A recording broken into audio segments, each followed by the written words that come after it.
This hearing of the Committee of the Judiciary, Subcommittee on Commercial Administrative Law will now come to order. Without objection, the Chair will be authorized to declare a recess of the hearing. I will now recognize myself for a short statement. The past 9 years have been particularly difficult ones for employees of the nation's major airlines. Of the 8 largest U.S.-based airlines in 2001, 5 have since filed for bankruptcy. That's TWA of Howard Hughes fame, United Airlines, US Airways, Delta Airlines, and Northwest Airlines, with US Airways filing for bankruptcy twice in that time period. These are and were some of the nation's oldest and most respected air carriers. Those that were part of the original cohort of companies that established commercial aviation as a viable and ultimately indispensable industry. I remember Fly Eastern and all those other airlines that no longer exist, Republic and et cetera, et cetera. Their success in turn was based on the dedication and commitment of talented and hardworking pilots, flight attendants, mechanics, customer service agents, baggage handlers, dispatchers, and other employees. Some of these airline bankruptcy cases, the airline at issue used Section 1113 of the Bankruptcy Code to change existing wage rates, work rules, and other terms of collective bargaining agreements to the detriment of workers. For example, US Airways successfully petitioned the bankruptcy court to reject collective bargaining agreements with several of its labor unions during its second trip to bankruptcy. The first time an airline was able to successfully reject a labor contract in bankruptcy in 23 years. Similarly, United Airlines successfully convinced the bankruptcy court to terminate its collective bargaining agreements with new, harsher terms implemented in their place. United pilots, for example, took a 30% pay cut, less job security, harsher work rules, and a terminated pension plan. Ironically, Congress enacted Section 1113 to ensure that corporations would not use the bankruptcy process strategically to get out of their obligations under collective bargaining agreements.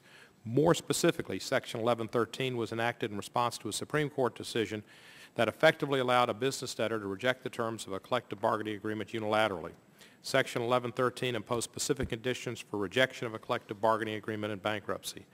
Notwithstanding congressional intent, the experience of the previous decade suggests that the Section 1113 process is not working as intended, at least within the context of airline bankruptcies. We'll hear about some proposals to fix this problem from some of our witnesses today. Employees covered under Title I of the Railway Labor Act are exempt from the procedures established by Section 1113, which covers railroad workers and rail carriers. Section 1113, however, does not extend this exemption to those covered under Title II of the Act, namely air carriers and their employees. Yet in most cases, rail workers and air companies are similarly situated under the Railway Labor Acts for similar situations and logical reasons. Some have suggested that the existing exclusion of these covered by Title I of the RLA from Section 1113 process could be extended to airlines and their employees, thereby requiring that any changes to the terms of collective bargaining agreements be done under the arguably more worker-friendly procedures outlined in Section 6 of the Railway Labor Act.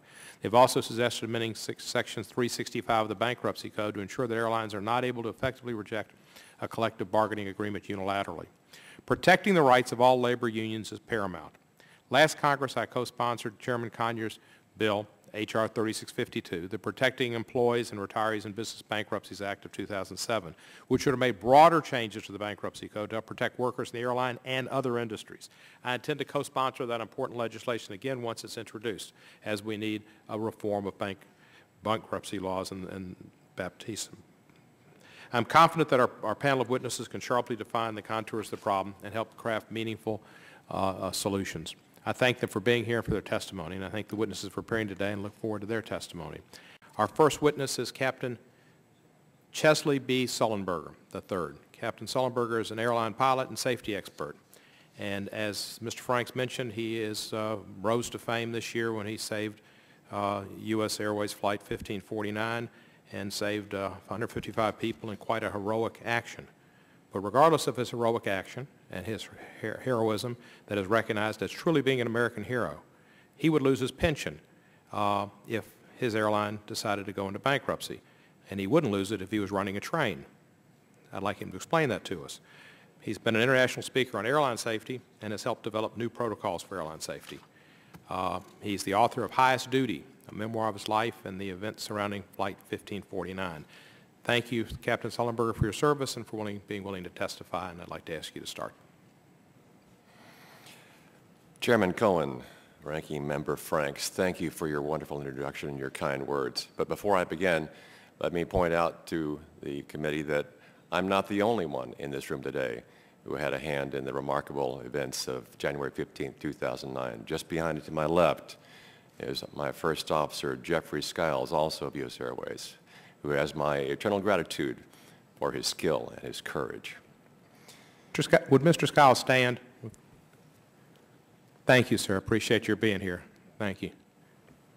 You would also lose your pension, I guess. Yeah. It is my honor to appear before you today to provide testimony regarding an issue that is critical to airline employees across our nation. I realize that I've been asked here largely because of the events of January 15, 2009.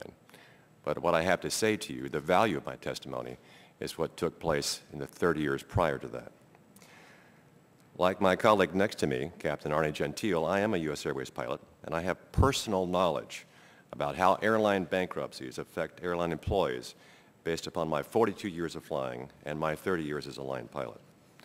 My pay was also drastically cut by 40%, and my contractual right to a retirement pension was stripped away, all under the veil of bankruptcy code provisions that are specific only to airline employees.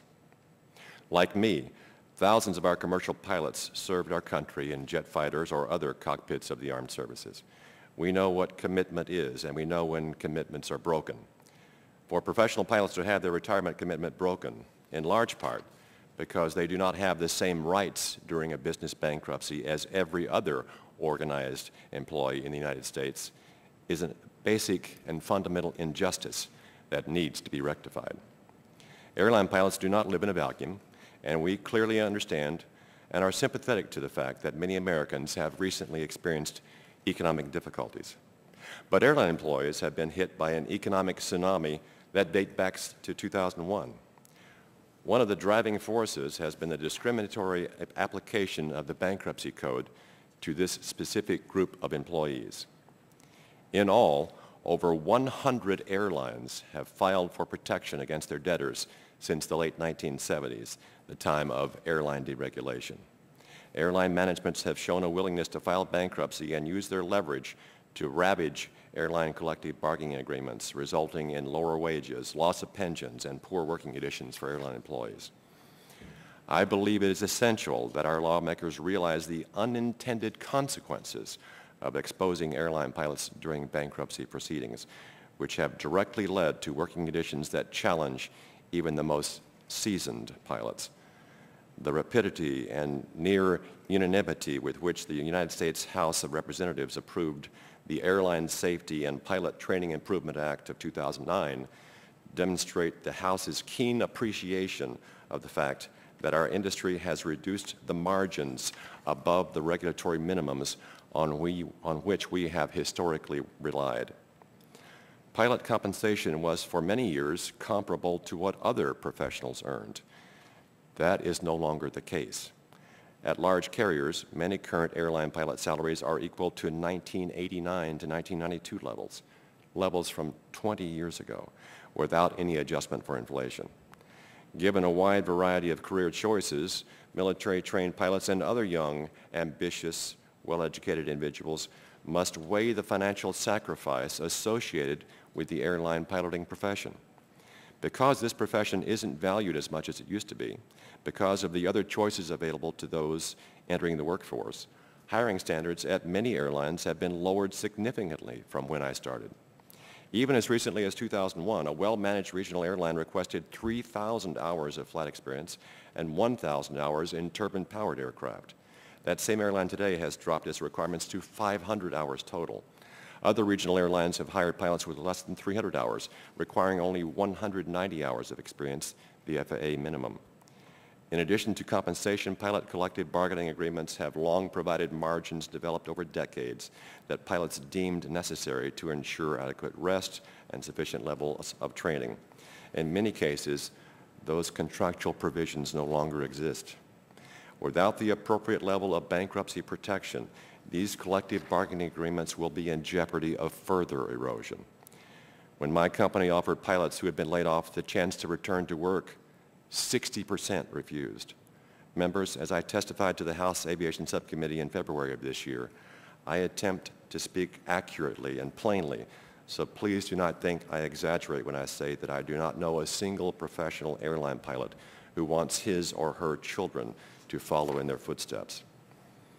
It has been pointed out several times during testimony here today that airline employees stand alone in bankruptcy.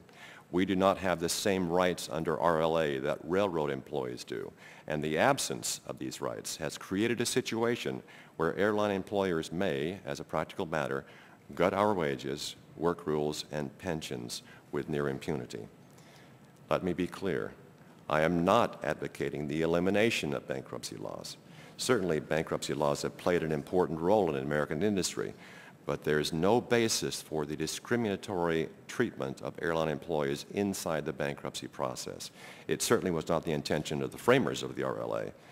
Unfortunately, the current situation has created a tremendous disadvantage to airline employees. The result is the destruction of professions within the industry that are fundamental to the safe operation of our nation's air transportation system. Unlike all other organized labor, railroad and airline employees fall under the RLA. The logical solution is for airline employees to fall under Bankruptcy Code Section 1167, like their railroad counterparts. With airline employees under Section 1167, management and labor will better recognize each other's needs, and a certain level of cooperation will ensue, creating a partnership that will serve both sides better into the future. You can help us, honorable members of Congress, to work together across party lines, end the inequity, and promote a better balance in the airline industry. We must keep the American commercial aviation industry safe and affordable for passengers and financially viable for all stakeholders, including those who work in the industry day to day. Accordingly, I ask the members of Congress for the fair treatment of airline employees inside a business bankruptcy and strongly suggest this could be accomplished by having airline employees fall under Bankruptcy Code 1167. I thank you for the opportunity to share my perspective with you today.